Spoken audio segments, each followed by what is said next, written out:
Hi everybody, and welcome to our latest bash. I have to confess I've lost track of the numbers, but maybe that's a good thing. You know, live in the moment, be here now. So it's currently late March, going on October, and if you're like me, you're trying to explain to your kids how Santa's elves have been impacted by interruptions in global supply chains, and they really have to pick their presents before Halloween. So the weirdness continues. Yeah. But before we get going today, I have a few announcements. So the next bash will be a .NET bash. We have 1.5 speakers so far and would very, very much welcome a couple more. So please get in touch. If you'd like to do a talk and you'd like to explain to us how .NET is an amazing platform for modern software engineering, allegedly. Yep. And then NIDC will be on from the 8th to the 10th of October, running in a virtual format. It's an excellent conference featuring some highly skilled and engaging speakers, so you can check that out. And also Gotopia Europe, which is the online version of Goto, that's starting tomorrow, and it's also well worth your time. So that's the announcements out of the way. So what I'd like to do is call on Claire, our keynote speaker, to share her screen and audio and make us started. Hello, Claire. Hello. Hello, Garth. Excellent. Off you. Thank you very much. And thank you, Garth. It's lovely to be here. My talk today is called What a Medieval Monk Can Teach Us About Technical Writing. So a bit about me, first of all, to give you some background. I'm the founder and director of Falcon Windsor, a corporate communications agency specializing in corporate reporting, by which I mean both the annual report that public companies listed on the stock exchange must prepare for their shareholders, and other broader types of corporate reporting around environmental, social and governance issues. But just to give you a little bit of reassurance, I do have some tiny credentials for being here, which is that my very first job, which was for 2 years out of university, which was after a couple of months as a chocolate biscuit tester at McVitie's, but that's another story. My first job was with a techie startup in Cambridge. It was founded by a bunch of geniuses who'd invented a way of ray tracing on hardware rather than software, massively reducing the amount of processors needed and speeding up rendering times, which thus kicked off a lot of development of photorealistic computer graphics. But I have to confess, full disclosure, I was only Girl Friday. And although the software manager did take pity on me and teach me a little bit of basic HTML coding. This was in 1998. And sadly, despite the brilliance of our invention, which was called Render Drive, the company ended up more of a sort of also ran than an Apple in the techie startup stakes, which is, I guess, why I'm still working now and talking to you, not living off my millions and living in Barbados. Anyway, I shan't bore you with all the twists and turns of how I got from Render Drive computer graphics to here, because actually what's more relevant to you, perhaps surprisingly, is how I got from here, that's 1997, and this is a very much loved and now sellotaped together copy of Bede's Ecclesiastical History of the English People, to here, which is my own book on corporate reporting, Trust Me, I'm Listed, Why the Annual Report Matters and How to Do It Well, which was published by the Chartered Governance Institute in June 2020.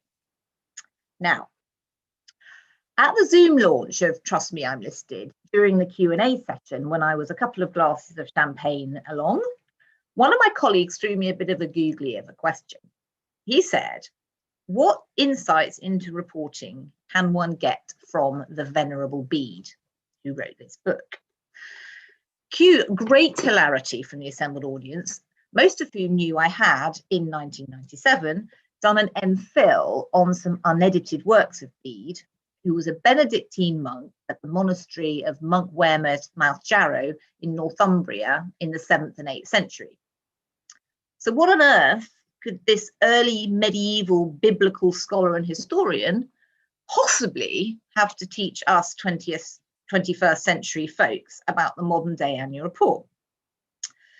Perhaps it was the champagne that allowed my brain to free associate at lightning speed for a moment. But as I shall now explain, he has quite a lot to teach us, actually. And it's also highly relevant for anyone writing about their beloved subject for a non-specialist audience, which is something I think I understand you particularly as software specialists have to do as well. Now, there are actually many parallels between my study of medieval texts and my work today in corporate reporting. And indeed the challenges, as I said, many of you no doubt face in writing for, or even just communicating with a non-specialist audience. And the trap us geeky folk fall into, and I'm definitely a corporate reporting geek, is that we love the subject, our own subject, so much that we think everyone else must be versed in it too. We think our internal language must be universal and fail to see it for the jargon that it is. Ultimately, we need to step back and remember why we're communicating in the first place. Who is the audience? Why am I addressing them? What do I want them to do as a result? And so back to the blessed Bede. He has three particular characteristics which were revolutionary at the time that we take for granted today, but are at the heart of good corporate reporting, and in fact at the heart of any piece of communication, particularly of a technical nature for a non-technical audience. In fact, I go so far as to say that if CEOs and chairmen knew their Bede, their annual reports would be a whole lot better. So to lesson number one, the importance of evidence to support your assertions. Now, this is, of course, at the heart of reporting today, which is all about telling the company story, giving the facts of what has happened during the year, and which of course is audited to check for accuracy and truthfulness. Now, calling this for Bede revolutionary might sound strange, this idea that you can't just say what you think, you've actually got to prove it. But Bede is in fact credited as the very first historian to view source material with a critical eye and to provide evidence, or to attempt to provide evidence for his assertions. Now, in those days, history was always written from the point of view, from a particular point of view, and that was fine. So, most of history was a sort of kind of a story that you were trying to tell about the way that you wanted the world to be viewed. And it's true that Bede did write from a particular point of view, which he made clear to his readers. But he nonetheless felt it important to prove that his views were based on sound research and evidence, rather than simply claiming divine prescience or something like that. So I'm going to give you an example, which has been carefully chosen to suit an Irish audience. Now, this story speaks of the Irish monk Aidan, who I'm sure you all learnt about at school, who was summoned to England by King Oswald to become Bishop of Lindisfarne in 635. So I'll just read this. This is book 3, chapter 15 of Bede, and it says, Bishop Aidan foretells a coming storm and gives seafarers holy oil to calm the waves. Almighty God made known the greatness of Aidan's merits by the evidence of miracles, of which it must suffice to mention 3 in his memory. I'm just going to mention 1, don't worry. A priest named Utter, a truthful and serious man, who on that account was generally respected by all, even by worldly princes, they obviously were a lot better than we were today, was sent to Kent to bring back Eanfled as wife for King Oswy.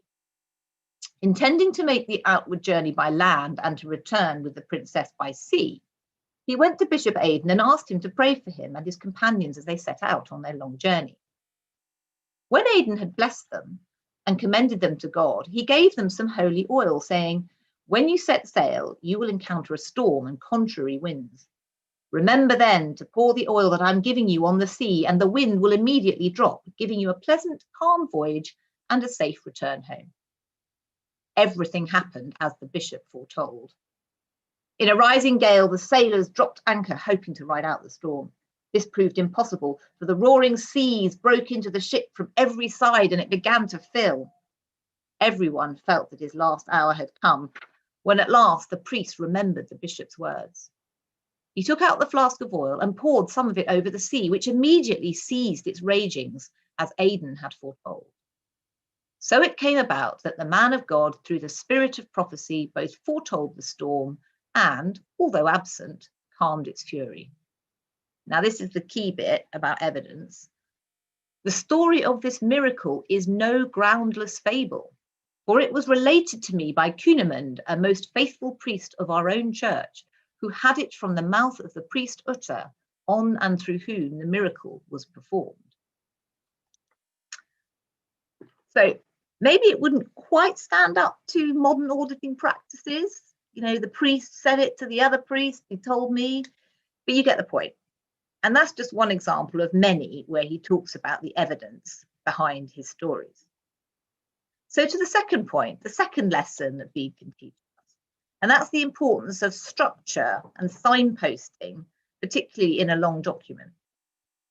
Today, it's not uncommon for annual reports to run to 300 pages or more of detailed and somewhat times highly complex information.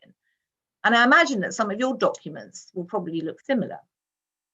If they're not well structured and well signposted, they can be well nigh impossible to wade through.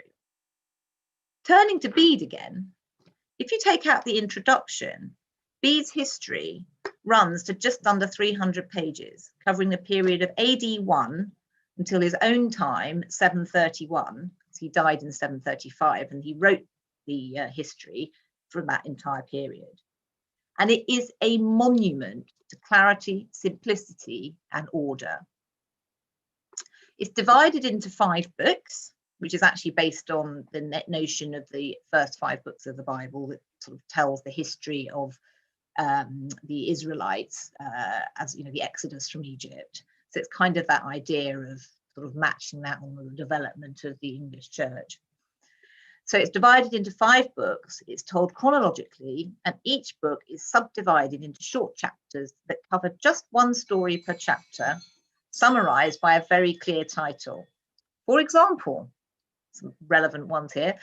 During a plague, the East Saxons lapsed into idolatry, but are quickly recalled from their errors by Bishop Jaruman. Or another one. A fatal epidemic is halted by the intervention of King Oswald. So we could kind of do with some bishops and some King Oswalds today, I think, in what we're going through at the moment. Anyway, at the end of the book, the penultimate chapter of the book brings us up to date with a summary of the state of the nation today, 731. And the last chapter itself is a recapitulation of the entire book with a handy timeline to find your way. So let me just look that up for you.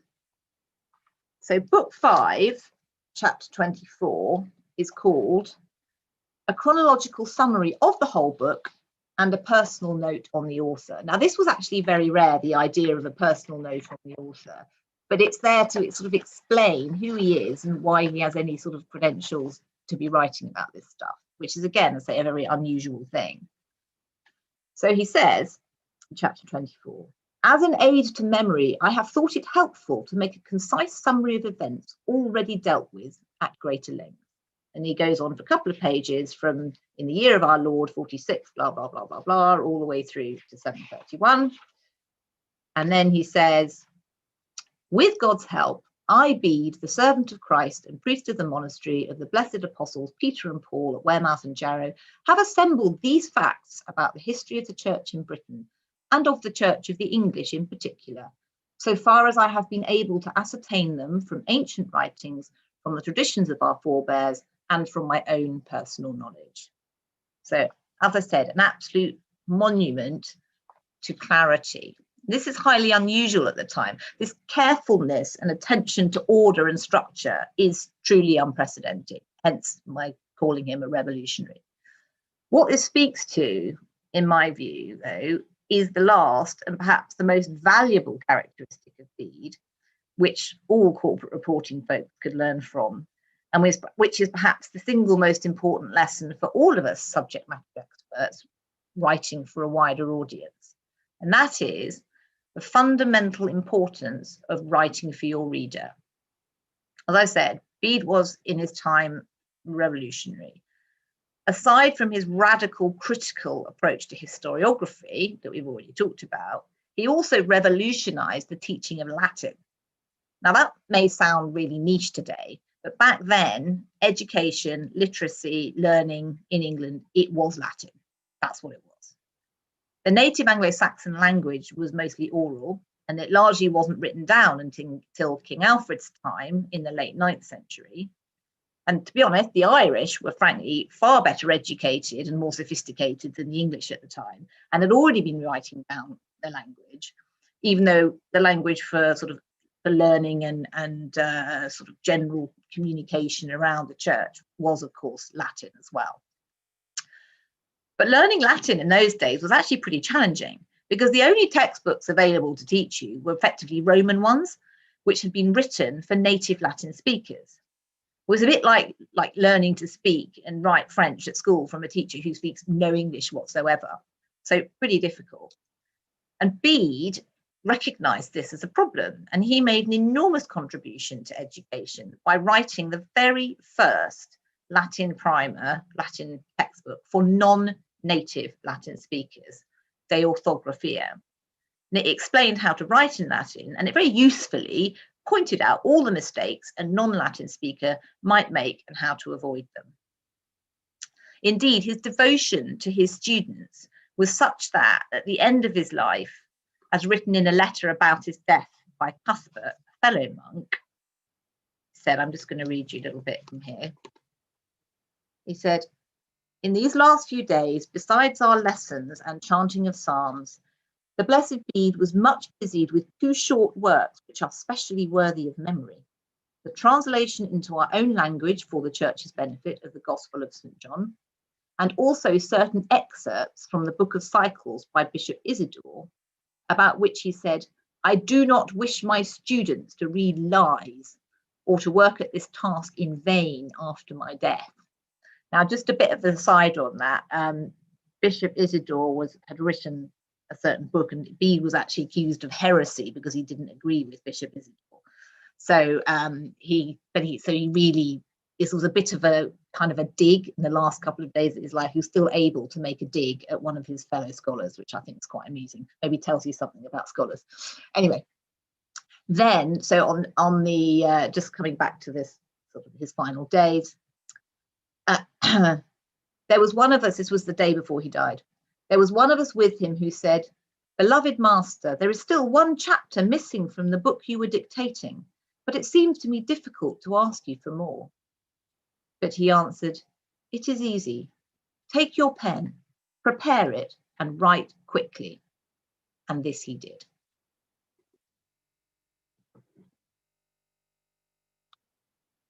I'd like to finish then with 2 things.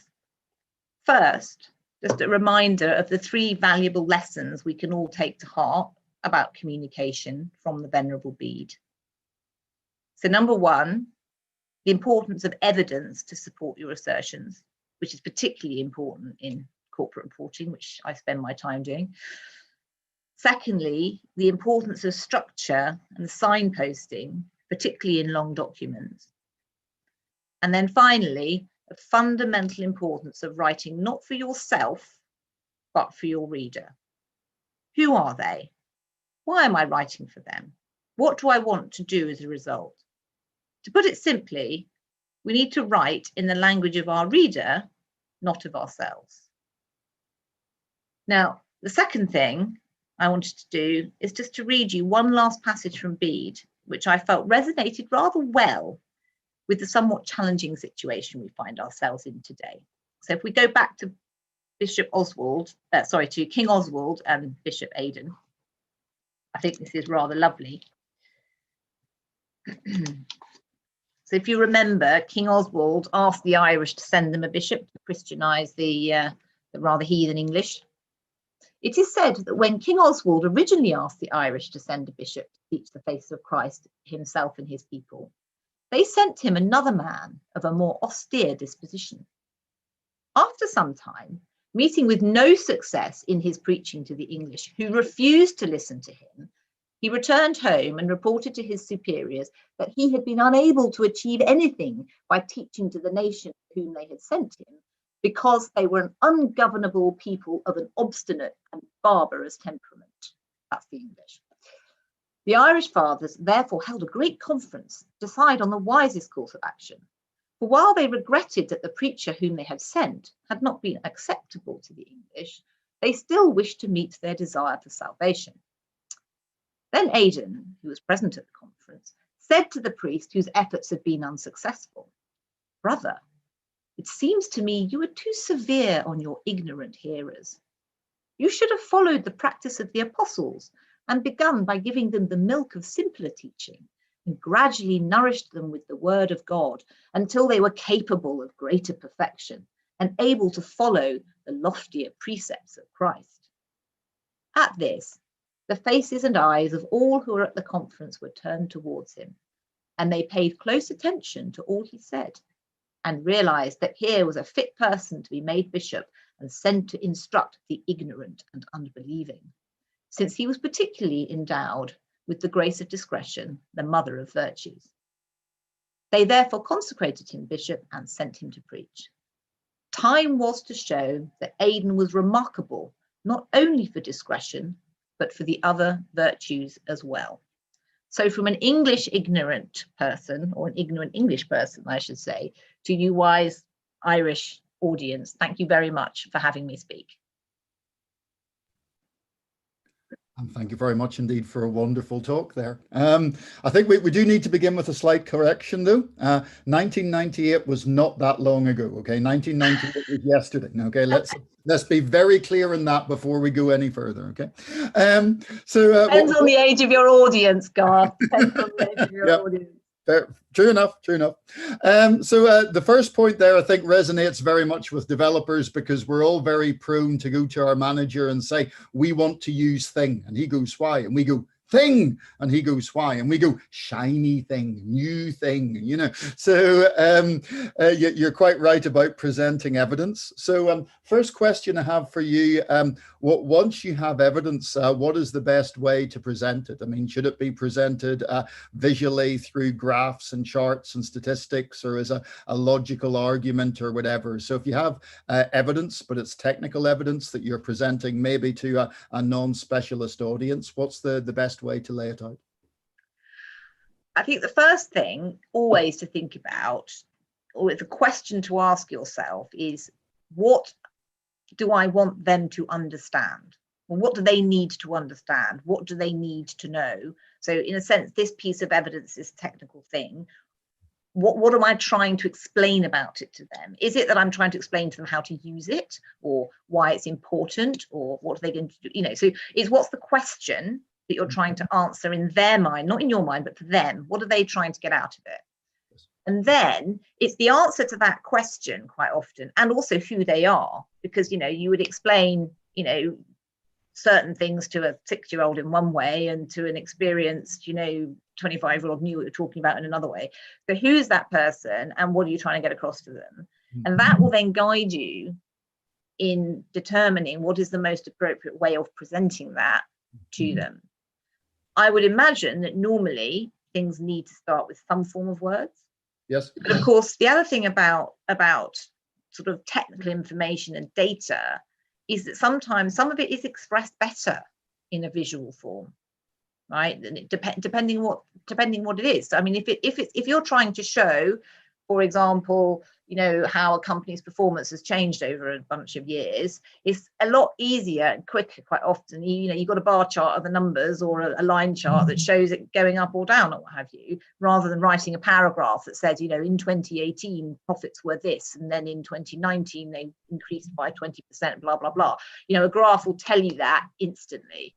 And that's the point when I'm talking about, you know, obviously I'm a writer, but I work with the corporate reporting out with designers all the time, because it's a mixture of the two, because you're presenting both the story and the evidence that backs it up.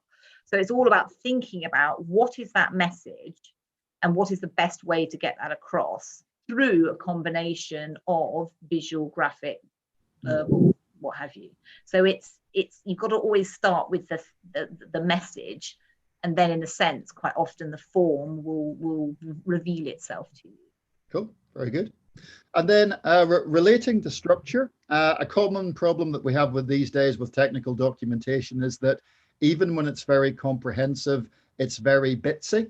because nobody wanted to write it. So what they did was they subdivided it, into tiny blocks. And then they said to one developer, you do A, B, C, and another developer does X, Y, Z, and so on. And then when it comes together, it's very disjointed, when you have to click through like a dozen items to understand things. So do you have any tips for bringing together a large number of small contributions, whenever you've got a lot of people? To be honest with you, Garth, that's exactly what you get in corporate reporting. In annual reports, you have a jolly big document. I'm just seeing if I've got one lying around here. Yeah, in fact, this one.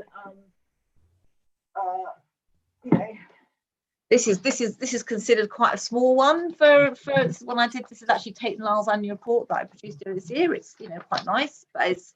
I've worked with them for nearly 20 years, and their annual report was 74 pages 20 years ago, and it's 200 now, right? So, and with all companies, you have to bring together lots of contributors. I think there are two key things, particularly, I would say. One is you do need an overall editor, an overall kind of mind that is able to see the entire thing. And is then able, because if you think about it from the reader's point of view, to relate to what I said before, they're not going to know who's contributed which bit and why Bob over there wrote it in this way and why Jim over there did that, because for them it's just they're on the receiving end. So you need an overall editor who can help sort of shape the whole thing. But before you start actually creating the structure of the document, so that it is a logical flow, you need the sort of mind, a brain to do that. Whether that's getting everybody together, which is something we often do. Actually, we like to try to do that as much as possible.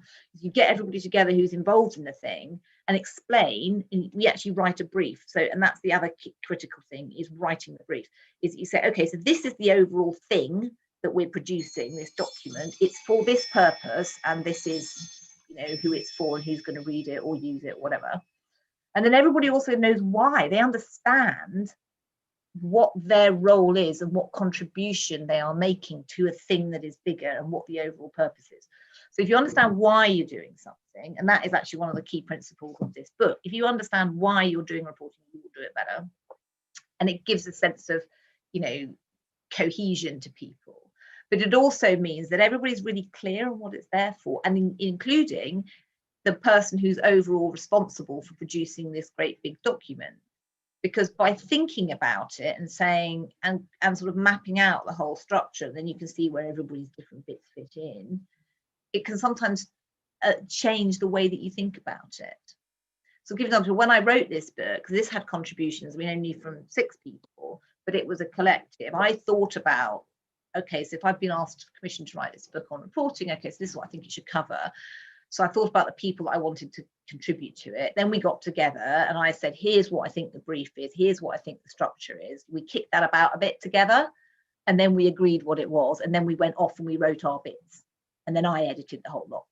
Yes. So that way, those two things, that collective kind of engagement around the brief and agreement of what that is and what the structure is. And then the overall editor who can guide the whole thing, because then you get a coherent thing out of the end. Yes. Very good. Excellent. Thank you so much. So if I can hide you for the moment, if you can. Very good. Stop your video and stop your audio. And if I can call Ciaran to the front. Sure. Hi, Gareth. Hi there. So let me share my screen out here. Host disabled participant screen sharing. Ryan, turn on screen sharing.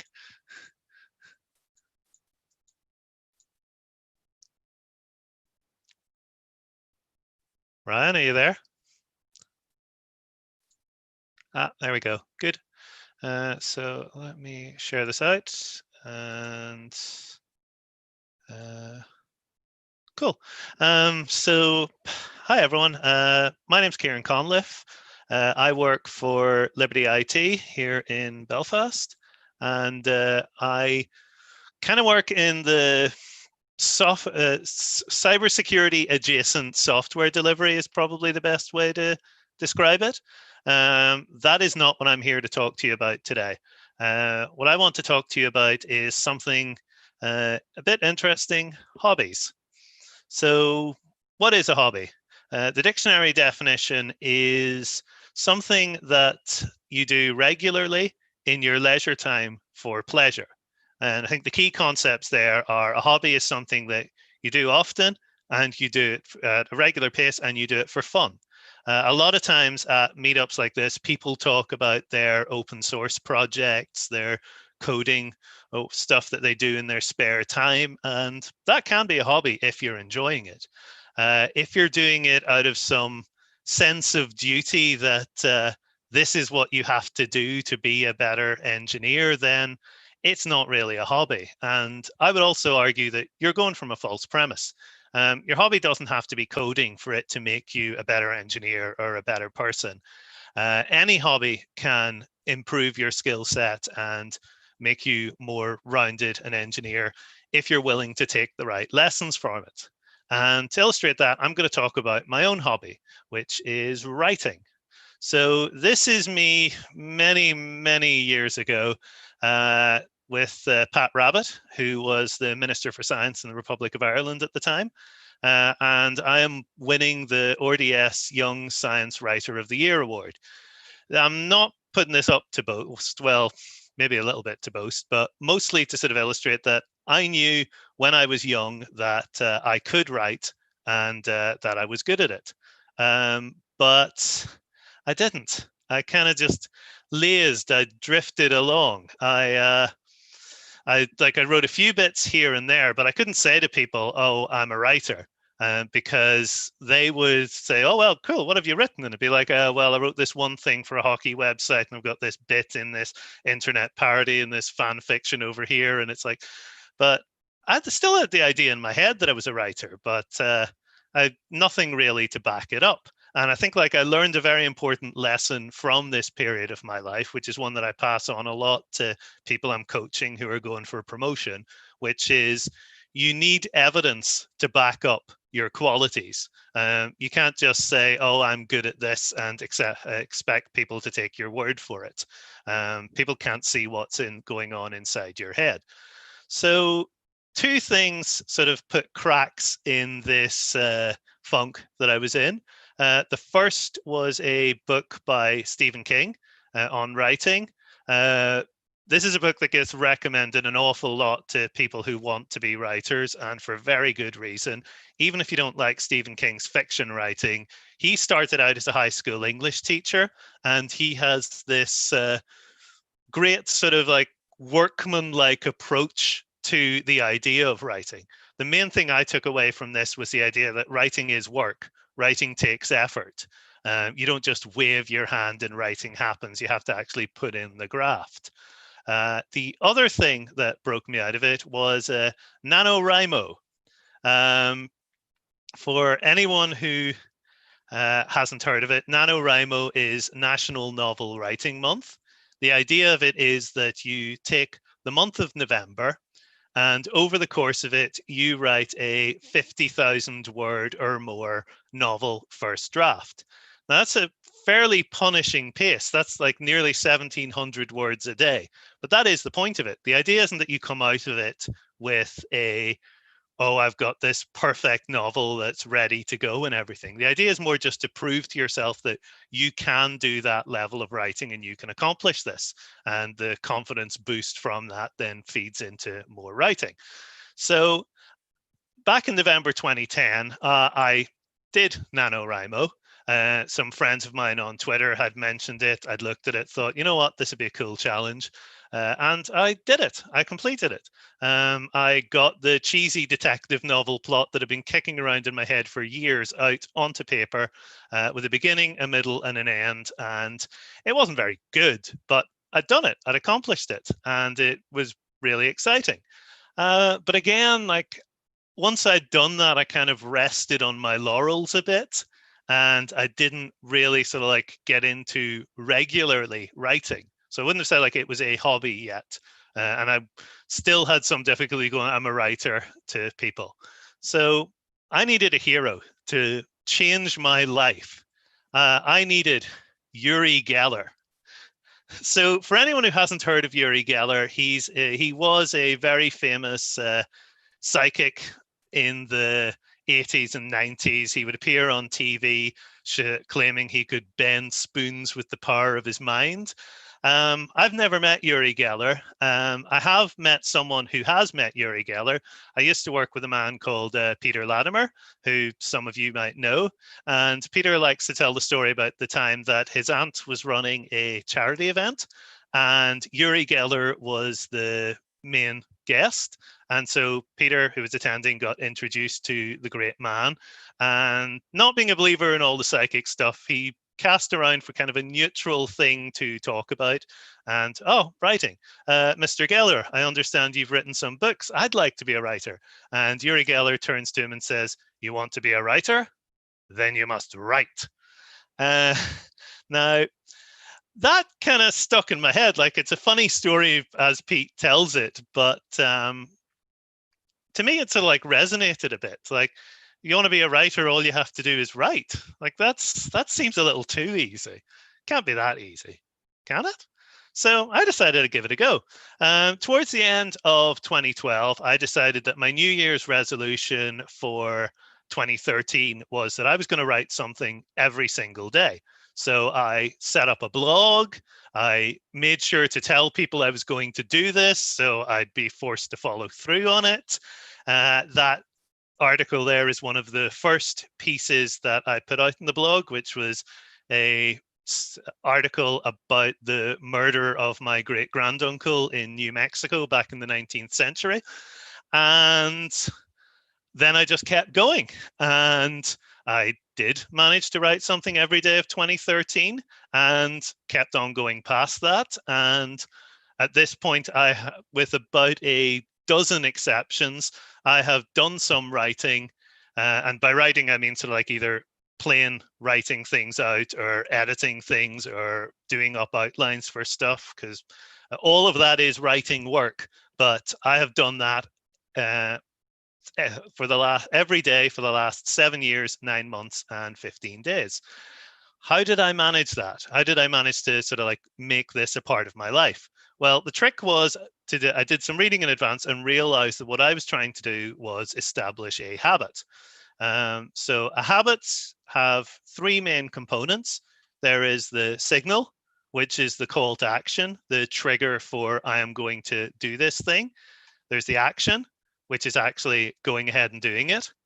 And there is the reward, which is a little boost you get at the end to sort of reinforce it and help to keep you go and do it again. In my case, the signal was just, it's a new day. I'm home from work. I'm sitting on the sofa on a weekend afternoon.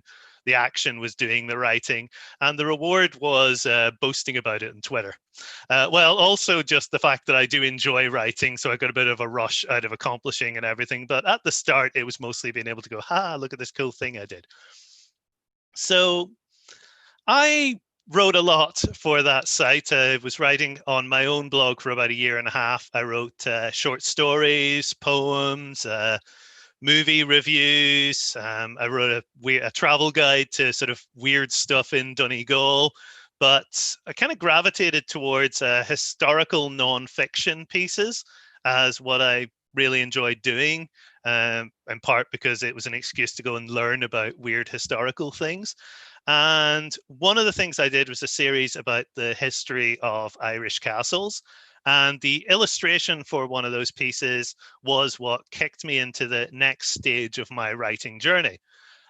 So these are the Rubber Bandits, an Irish musical duo best known for wearing plastic bags in their heads and singing about horses and fighting at mass and that sort of thing. And they're in front of Bunratty Castle, which was one of the castles I wrote about. So I tweeted out about the article and put this picture in the tweet and added them into it in the hopes that, oh, maybe they'll get a bit of exposure out of this. And they came back to me saying, oh, you should write about Castle Troy. And I was like, where's Castle Troy? Oh, it's in Limerick. It's near the university. And I went and looked it up, and it was this like ruined tower next to the university that no one had ever really sort of written anything about. It was like the area was named Castle Troy, but a lot of people didn't even associate it with this tower. But I went and did some research, and it turned out it was part of the city's fortifications, and it was involved in Cromwell's invasion of Ireland, and there was a poem about it, and there was some cool stuff with the family that owned the land it was on, and so on. So I wrote all that up and put it back to them, and they tweeted that out, and it did reasonable numbers for me at the time. And one of the people who read it was the editor of a Dublin cultural website called Headstuff. And he contacted me asking me if I would want to do a weekly column for them. So I thought that was a brilliant idea. We knocked back and forth on ideas for the theme and the general content of it, and came up with Terrible People from History, which I liked because it gave me a lot of flexibility, because I could do people who were obviously terrible. I could do people who I thought were terrible at the time, but who I thought were actually fantastic. I could do people who were thought fantastic at the time, but who in retrospect were terrible.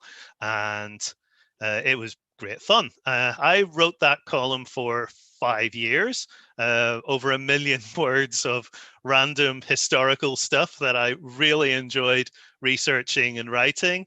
And as a result, I am cited as a source in Wikipedia a few times, which is further proof that you should never trust Wikipedia. Stopped writing it last summer, or sort of put it on hiatus to try and write a book, but it's still something I think of very fondly, and people still contact me about it, so it's neat.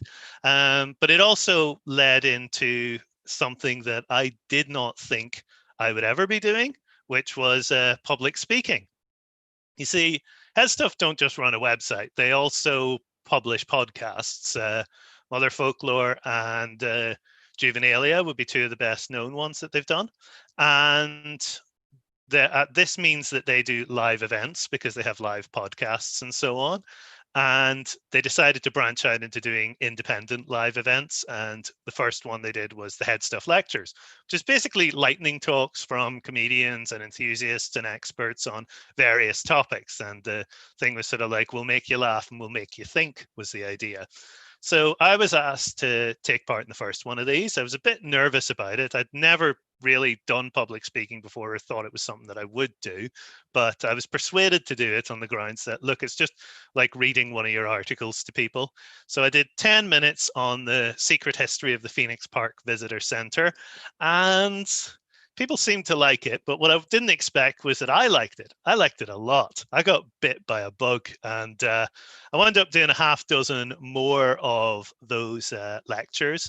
And I also wound up then deciding to take this into my professional life. I started applying to speak at conferences, and I was accepted to speak at DevSecCon in Boston. And since then, I've spoken to like AppSec EU in London, and B-Sides Belfast, and NIDC, and a few other places. And it was really good. And it was this whole like professional side that I wouldn't have been opened up to without having a hobby, because hobbies open you up to new skills.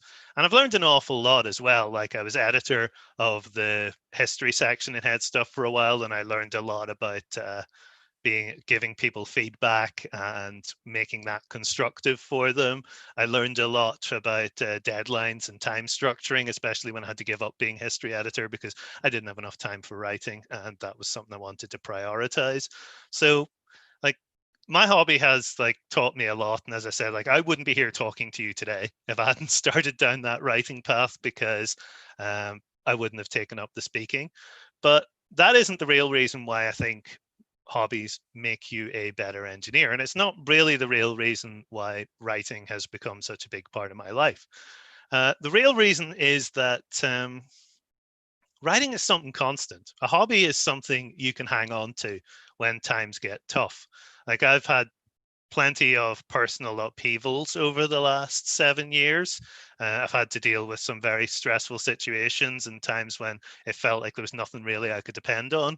But I could always disappear into my laptop and write 1,000 words about Lascarina Bubalina or Benjamin Lay and disappear. And then I come out of it and I'd be like, okay, everything's still awful, but I got through it. And tomorrow I'll get to do some writing again.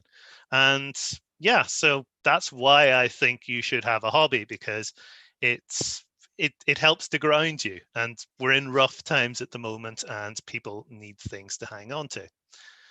So that's far too serious and heartfelt a note to end on.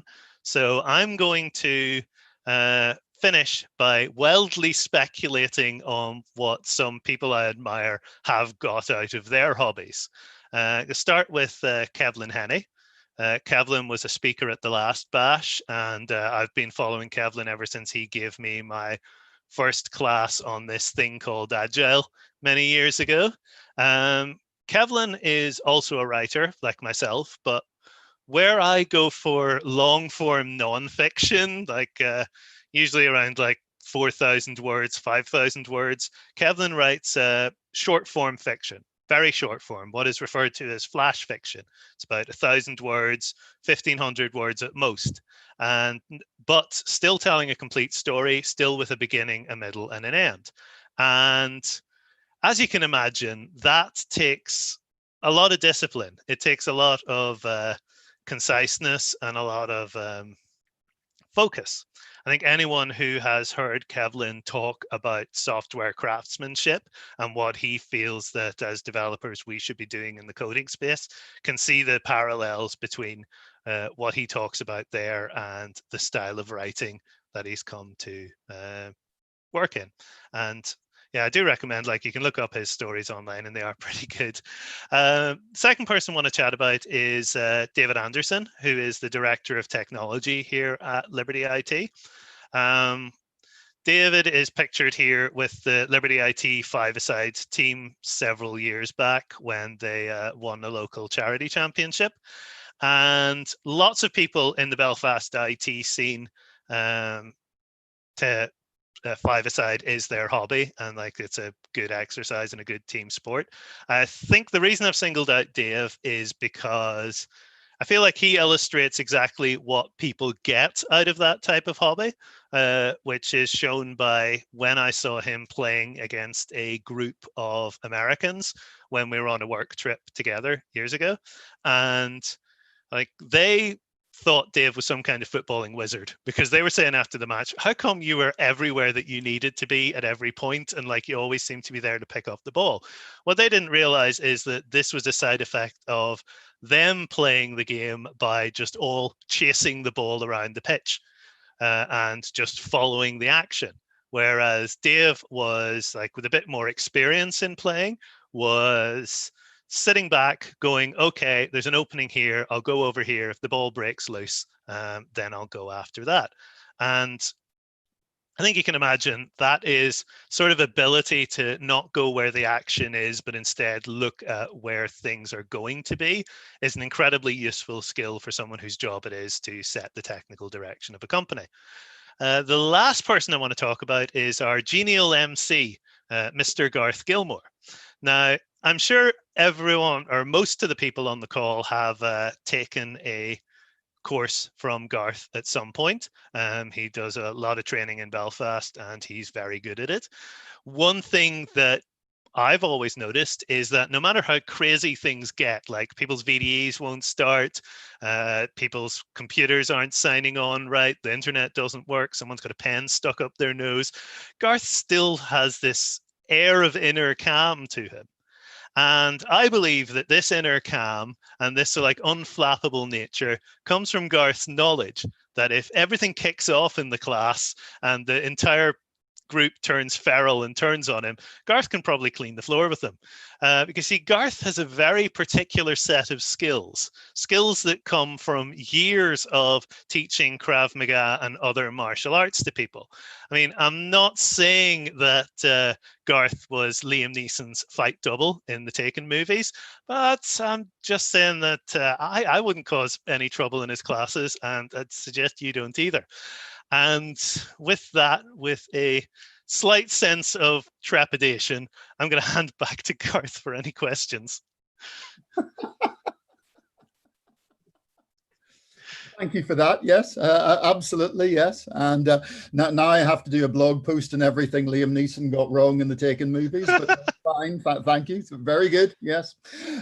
Excellent. So a few questions for you. First, thank you for a very entertaining talk. Then how do you stay motivated on the really bad days? I mean, how do you keep writing for that long when we all know there are days when however much you love something, you just can't face it? Oh, I mean, a lot of it is just knuckling down. I think one rule I've sort of set myself is like, if you set yourself a 600 word minimum for the day, that's a really good amount, because it's about as much as you can get through just on gritting your teeth and going for it. And what I find is that a lot of times you get to 600 and it'll catch fire and you'll write loads more that day. Or alternatively, you get to 600 and go like, okay, cool, I can tap out. The other thing I've found is that having like, there's a lot of different aspects to writing. There's like writing a first draft, there's editing, there's doing outlines and so on. And having a few different work streams going means that, okay, my brain is absolutely fried and I can't come up with anything original. So I'm just going to concentrate on taking this piece that I wrote a couple of weeks back and editing it and finding images to go along with it so I can queue it up for publication. I think it's a bit like Kent Beck says, always leave something undone, you know, always have a thread that's sitting there in your head that you can pick up the next day to give you an easy start. Yeah. Oh, yeah. So then the second thing, more task if it's something you agree with. I mean, whenever I was doing a little bit of writing, I read a really good guide, and what it said was just be completely free and unrestrained in your first draft. You know, just write. And don't try and limit yourself in any way. Don't be critical in any way. And then be absolutely ruthless in your redrafting and kill all your darlings and cut it down. And it's always struck me how much that's like coding. You know, it's the getting it done hat, you know, and then the looking at it afterwards and going, oh my God, and the refactoring hat to tidy it up. So do you think there's a parallel there? I think there definitely is. I think there's I mean, I think it's the Stephen King one about barf it out onto the page. It's someone had that as their definition of like, this is what you do with the first draft. And then you have to clean it up and try and turn it into a 3-course meal. I think there's a good point there. I think like the idea of like iterating on stuff, and you start out with and definitely like in Agile, there's the whole concept of you start out with the MVP, which is, to me, an MVP is like, okay, this is just about good enough, but it's hung together with like baling twine and masking tape and so on, and we're gonna get over it and make it shine. So. Cool. And then finally, what's your personal writing format? I mean, how many redrafts do you do? I mean, you hear stories about authors who do like 16 redrafts or whatever before publication. Oh yeah, and then you hear about the ones who like literally dictate everything down the phone to someone, and that's it, it's done. So I think I'm probably somewhere in between. It kind of depends on what I'm doing as well. Like I think a lot of the articles I've done for websites, it's like, okay, I'll do a first draft and then I'll go over and edit it when I'm getting it ready for upload. And that usually sort of like suffices. Whereas if it's something that I'm putting a bit more effort into, like for example, this talk, like I wrote this talk out and then I wrote it, read it out loud, realized it had a bunch of things in it that were impossible to say and didn't want to tongue twister myself, rewrote it, then turned it all down into bullet points and just freestyled off those bullet points then anyway. So like what I'd written had pretty much thrown away. But I think like it does depend on how important the thing is. Like I'm working on a book at the moment, and that is very much a draft, redraft, and sort of go over it again. But I think like it's good to be able to get it into the state where you can bear to show it to people and get feedback, and then actually listen to their feedback and put it into action is usually a good idea. Very good, very good. No, I have to say I'm inspired by that. You may be responsible for me unleashing Babylon 5 fan fiction in the world. So I just want it to be understood right now that that's your problem if it happens, okay? Okay. So if I can send you away, and if I can call on Philip, please, for our third and final talk of the day. Hey, hey. Happy to be here. All right, so I'm going to share my screen and hopefully someone can yell at me if they see it. Righty. It's there now, I can see it. Brilliant. Okay. So the title of my talk is Making Noise, What Music Can Teach You About Software Engineering. And it's kind of interesting because it covers a lot of the same concepts that Ciaran and Claire have already talked about. So I'll start off with, who am I? So my name is Phil Lawson. I'm a senior software engineer at Flexera. I've been there for about 3 years, and I'm essentially the architecture owner of my team. When I'm not doing software things, I like climbing big rocks, I like climbing little rocks, and whenever possible, playing with our puppy Molly, who is now just about 2, but she's always going to be a puppy. So what am I going to talk about today? Well, basically, I'm going to go over some of my background in music. I'm going to cover some of the core skills that I learned over the years there that I found to transfer well into software engineering. So things like how to practice, how to give, how to deal with constructive criticism, stuff about general collaboration. So these are mainly core skills. I'm not going to go into huge technical depth. I am going to have a little rant or two because there are a few things that seem a little strange when you come from a different background. And watch out for the cute dogs, because there'll definitely be a few there. So my background as a classical musician, so I picked up the guitar around age 14, and then started classical guitar lessons when I was 15, and I never really looked back. I ended up doing a bachelor and a master's in classical music performance, and I've performed all over the island, performed to sellout audiences in Dublin, done teeny audiences in Derry, and pretty much everywhere in between. My favorite venue so far has been an old cinema in Cork, where they had to do substantial DIY an hour before the show. However, as most people know these days, you can't get by just performing. You have to actually earn money as well. I earned my keep mostly teaching guitar to kids and teenagers, but I also taught quite a few very keen amateurs and did a lot of coaching for a local guitar circle. And that was a lot of fun, and it was a really rewarding part of my career. And when I'd had enough of that, I also co-directed a production company with a friend of mine, Anna Murray, who's a contemporary composer. She's now working in Japan. And we would put on as many weird and strange things as we could. So we put on concerts of weird and wonderful electronics. We did strange films, basically anything that we could get away with. We never really did this to earn money. We did this to try and push the boundaries as much as we could. So the first thing I'm going to talk about here is practice.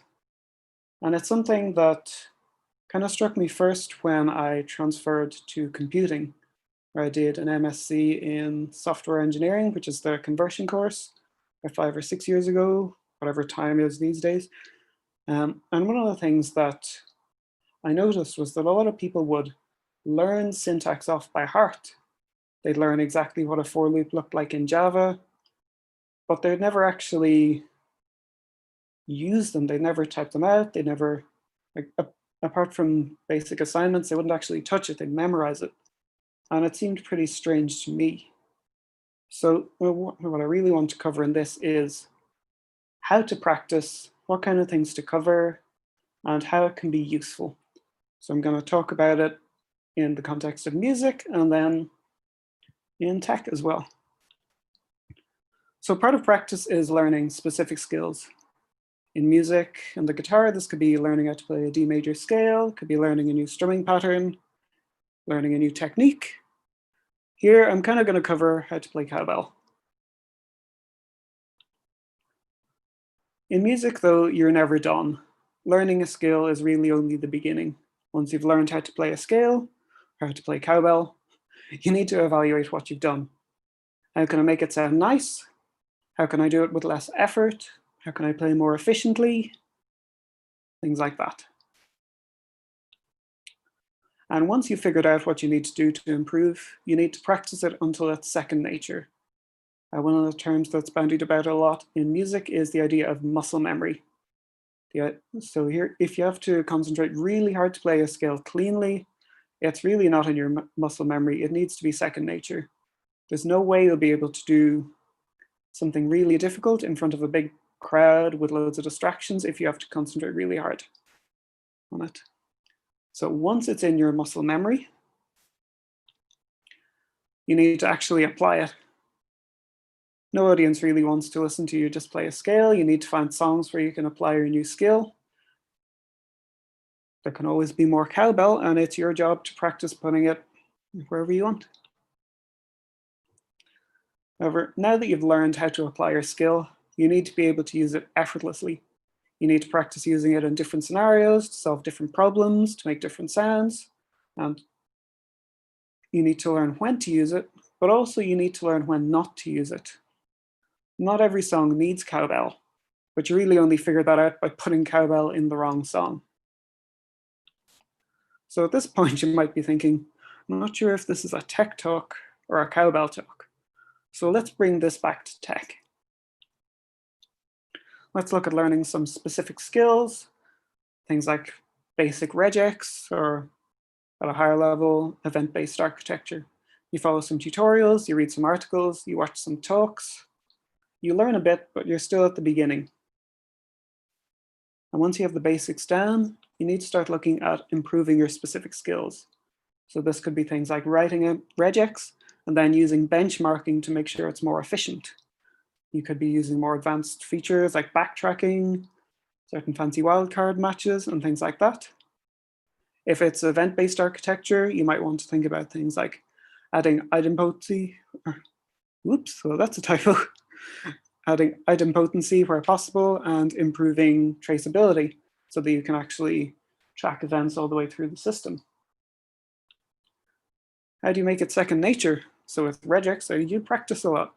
You might look up the regex crossword puzzles and do them every day. You might, if you're really into it, you might go over the grammar again and again to get really familiar with it. In an event-based architecture, you might decide to design an event-based system from scratch, just for the hell of it. Never actually implement it, but just to get your head into the way of thinking. Once that's done, you need to solve problems with it. You need to flex those muscles. So you could solve some ridiculous problems using regex. You could use regex where they're absolutely the wrong tool for the job, just to get a feel for it. In event-based architecture, you could redesign an existing monolith just to see how it would actually work with something that already exists with a lot of complicated requirements. You'd also need to increase your fluency. So solving a text processing problem with regex, but then solving it without using any regex at all. So being able to compare and contrast the trade-offs between different skills. Same with event-based architecture. You might decide, for the hell of it, to redesign an event-based architecture system using stored procedures, something that's considered a little outdated nowadays, just to see what the differences actually are. How do you think about it differently? And the same, you might decide to redesign a content management system using an event-based architecture. Some of you may notice that when I'm talking about practice, I've made an assumption. I've assumed that you have some kind of feedback loop, you have some mechanism that will tell you when you're on the right track or when you're off down a rabbit hole. And that feedback loop often comes in the form of constructive criticism. And constructive criticism is something you get a lot when you learn a musical instrument. Most of learning a musical instrument, especially if you're being taught, is being shown how to do things and then being corrected when you do it wrong. It's years and years of constructive criticism, years of being told what you're doing right, what you're doing wrong, and how to fix it.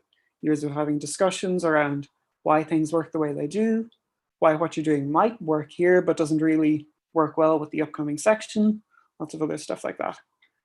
And having learned a musical instrument for years, and more importantly, having taught musical instruments for years, I know how critical good constructive criticism is. So, receiving constructive criticism. Maybe I'll give you another sec to read that. I quite like these comics.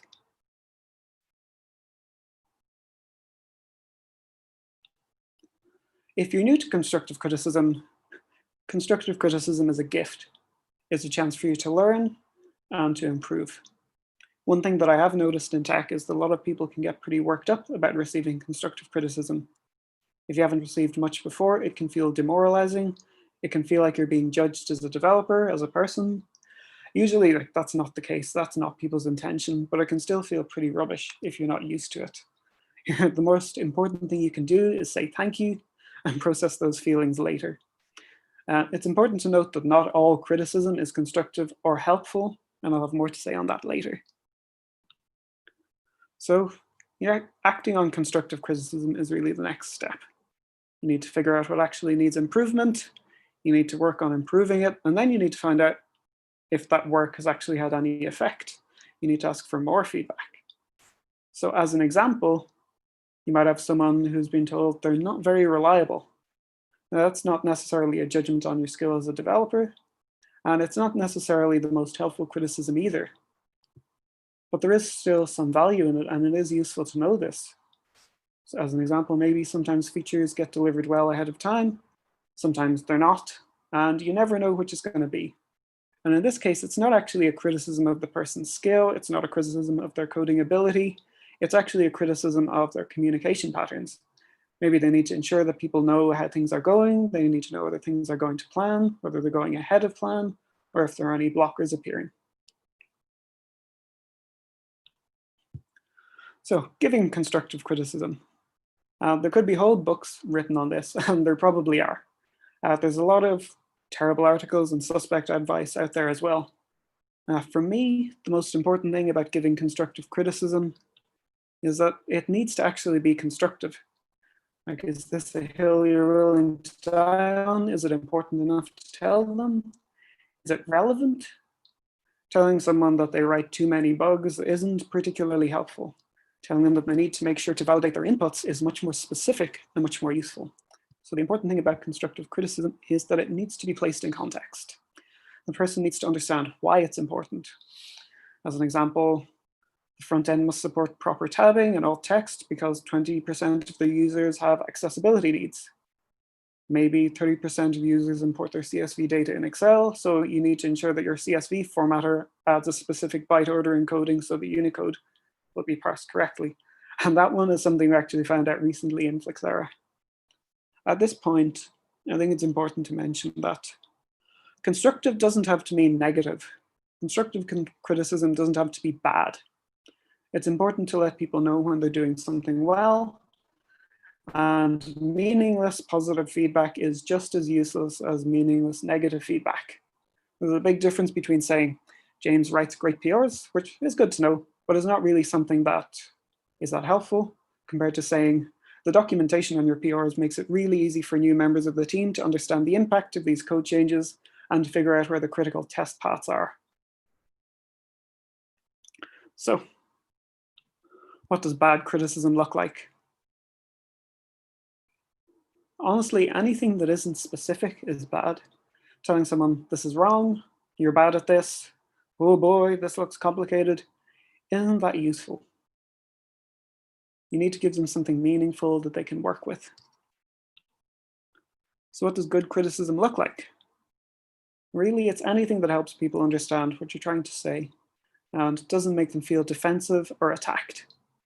Things like, can you tighten up the timing in the last passage? I really like how it sounds on its own, but it's slightly different every time you play it, and I'm finding it very difficult to pick up on my cue to come in. Now, though, it's time for a daily scheduled rant.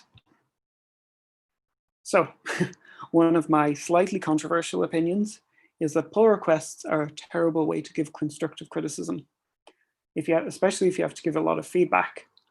First off, it's text-based, which means it's easy to miss out on nuance.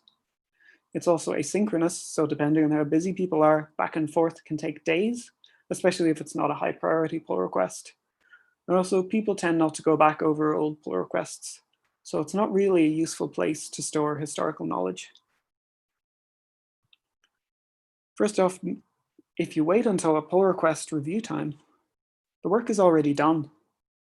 If it's really important to do knowledge transfer in a particular area, maybe you should have paired on it, maybe there's another way to go. For example, if a new grad has a ticket for the legacy user management system, chances are they're going to need a lot of context and history to actually get anywhere on the ticket. A few pointers early on in the process will save everyone a lot of time. You could also do a one-on-one review. Sometimes it can get to the point where someone has put something up and it looks like they're missing a lot of historical context, or maybe the code needs to be restructured to account for some new feature coming in or for performance reasons that they weren't aware of. And if this happens, I'll usually do a face-to-face walkthrough with the submitter. I usually find it much quicker. I get to make sure that I have the context for what they're trying to do. I get to make sure that they understand what I'm talking about. I could be wrong, they could be wrong. We won't know until we actually talk about it. And usually the other person will get much more in-depth feedback, and they get much more understanding. They get justifications for that feedback. And if it's really important, we can document it at the same time. But overall, please just talk to each other. Hop on a call, use your favorite messaging tool, whatever way you can. Collaboration is really important, which brings us smoothly on to collaboration. So from my time in music, I can tell you, nothing in music is done alone. There are different disciplines, there's a broad range of people with a broad set of skills, and everyone needs to work together to put on a good show. If you're putting on a solo gig, you'll usually work with venue staff and in-house sound tech and marketing folk. If you're working with a band or an ensemble, you're not going to be a homogeneous bunch. You'll have people playing different instruments using slightly or sometimes wildly different notation. And if you work in this environment for long, you'll also notice that every discipline has a different vocabulary. Not only are you working with people who have different skills, but they also use different jargon. If you work with opera singers, you'll have to know the difference between a head voice and a chest voice. And if they ask you, the guitarist, to bring out more chest voice, you're going to have to figure out what they actually mean. You're going to have to translate that in something that a guitarist understands. If you're in a band and you need the drummer to cue you in, you'll need to be able to ask them to use more cowbell. And undoubtedly, you'll be working with people who have different priorities. The bass player wants to make sure the bass is heard from the back and shakes the building. The guitarist wants to put a solo in the song, even though it really doesn't need it. The band might want to do an encore, but the singer has another gig tomorrow and needs to keep their voice intact. You're going to juggle a lot of different priorities. I'm sure some of this sounds familiar, especially in tech. I am going to interrupt this with another little rant though, and then we'll get back to this. And this is about the idea of separating people and teams into technical versus non-technical. There's a nasty habit of doing that. I hear things like, we're hiring for a new manager, but they have to be technical and they have to spend at least 30% of their time coding, otherwise they won't understand us. Or the worst one I've heard, a UX isn't really technical work. And we need to stop this. There are many different types of technical work out there, and not all of them involve pulling open an IDE. So this is technical work. It's a knitting chart, and if you squint, you can see it kind of looks like assembly. They've actually specified an assembly language for knitting. And that shouldn't be much of a surprise. Like, knitting machines have been around since the 1600s. This is also technical work. Excel is probably the world's most widely used programming language, and people can do astounding things with it. Hopefully I'm preaching to the choir on this one, but UX is technical work as well. Like music, tech has many different disciplines, as you can see from this strange outdated graph I found on the internet. We have UI, we have UX, we have database folk, we have people who specialize in machine learning, security, ops, DevOps, support, we have product people, and we have management. And they'll all use a slightly different vocabulary. You need to be able to talk database to make sure that your software performs right. You need to be able to talk to ops people to make sure that your software is supportable. You definitely need to be able to talk product if you want to build something that's remotely similar to what a customer needs. And you'll need to be pretty good at talking business if you want to convince higher-ups that the feature they're asking for has to wait until tech debt is addressed. And as will be no surprise, different sections have very different priorities, and they all have to be juggled. The business needs to earn some money, it needs to retain the customers it have, and those priorities can often conflict with the need to address technical debt or even to add new features. So to sum up, you get better at what you practice. People improve when they get feedback. However, taking note of that. Giving feedback is a skill, and receiving feedback is a skill. You can't just talk coding, and more than one perspective helps. And finally, a little bit of humility never hurt anyone. Core skills are immensely valuable, and they can make your job much easier. A lot of us are very good at what we do, but software engineers aren't gods. None of this works without an entire team of people with different skills and different perspectives.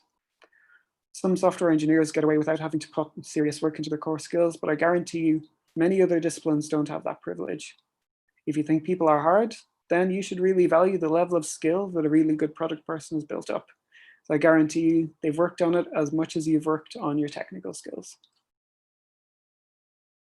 So, thank you very much. As an aside, Flexera are hiring. And now, I'm very happy to answer any questions. Cool. So thank you so much for a wonderful talk. Lots of valuable information in there. A couple of questions. So first one, how important do you think it is to have an emotional attachment to whatever it is that you're trying to learn? So, I mean, I can give a personal example from this. I was forced to do piano lessons at the same time as I was teaching myself Spectrum Basic, and I got pretty good at Spectrum Basic. And after 5 years of piano, I was worse off than when I started, you know. And I was putting the same amount of effort into both, but one of them I had an emotional attachment to, and the other one I didn't. So, did you think it's important to have an emotional attachment to what you're trying to learn? Oh, absolutely. I think you really need, not necessarily intrinsic motivation, but you need to have an attachment with what you're doing.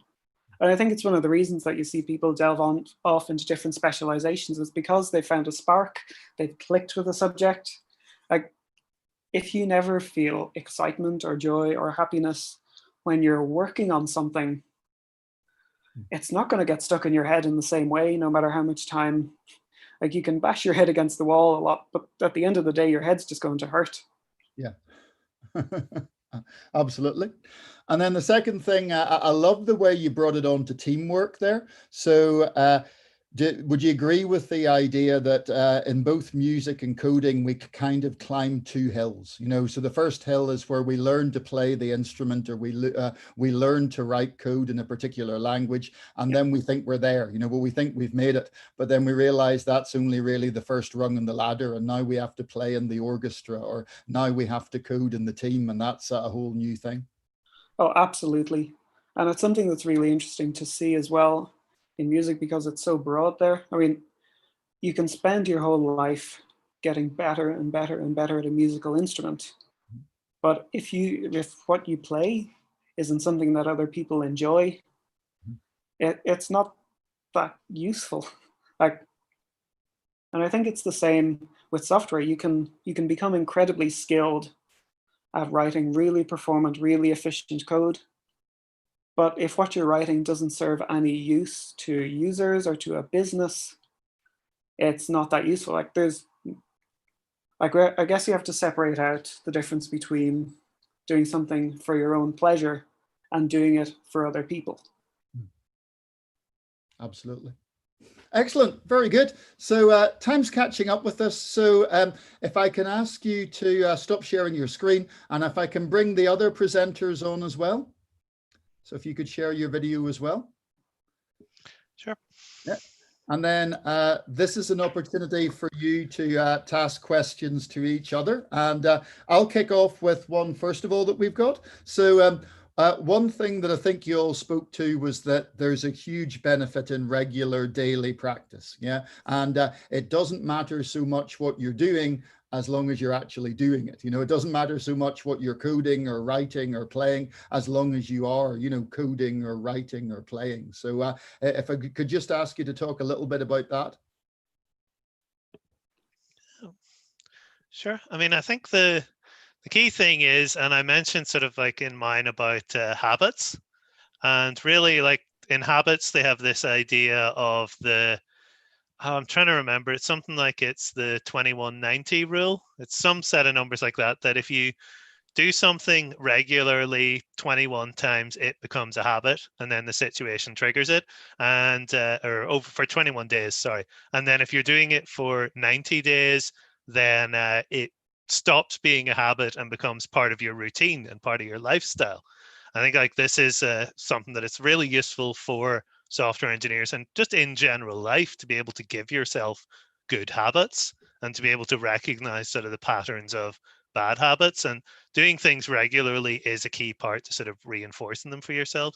But even just being in the habit, well, even just sort of like having the mental idea of, okay, I have things that I do regularly, like that's good mental training for life as an engineer. Very good. Yeah, if I can just add to that, I'm sort of thinking about it, I guess, from a sort of writing point of view. And I think a lot of people don't think about sort of writing as something you need to sort of practice, because we all write in some way or another. But I think there's an important recognition, and I think obviously you, Ciaran, and also in your talk about different forms of writing, that the way that you write and the things that you write about need to be practiced, because it's totally different thing to be writing something, you know, for yourself, or even a certain form of writing is different from, say, writing an email or sending a text or what have you. And I think the one thing I'd like to add, though, that in terms of practicing is reading, you know, whether that's Bede's Ecclesiastical History, or, you know, the Beano, or Asterix, or, you know, Jane Austen, or the newspaper, whatever. Actually, reading is fundamentally important. So in my view, I firmly believe you cannot be a good writer if you're not a good reader, because the more you read, and I think you should read loads of different things, you know, the more you can read, the better, because then you're also learning how other people write. And as we said, writing, unless you are literally writing a diary for yourself, or, you know, for some therapeutic exercise, you are writing for somebody to read it. So you've always got to be the practice. So by being a reader, you are practicing being the audience, in a sense, of writing. And therefore, when you write, you have that notion of somebody reading in your mind. Absolutely. I think that's a really important point, and it's something that I would often find when I was teaching music, that if you have a student who's played a song for a few months, they've got really comfortable with it, they're really happy with it, but they don't actually understand the difference between what they're hearing in their head and what's coming what's coming out into the room. If you record them, like, the feedback is immediate.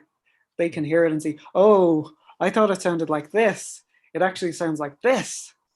I've got to change this right now. And being able to just critique your own work or critique other people's work has so much value in just learning how to become better. Yes. Yeah. That's one of the criticisms that's often made about developers, that we don't spend enough time looking at examples of other people's code and seeing different ways of writing code and so on. Absolutely. Yeah, I think it's actually something like, I know Philip was a little bit down on pull reviews, but I find like they're almost more useful just for keeping people on the team aware of what other people are doing.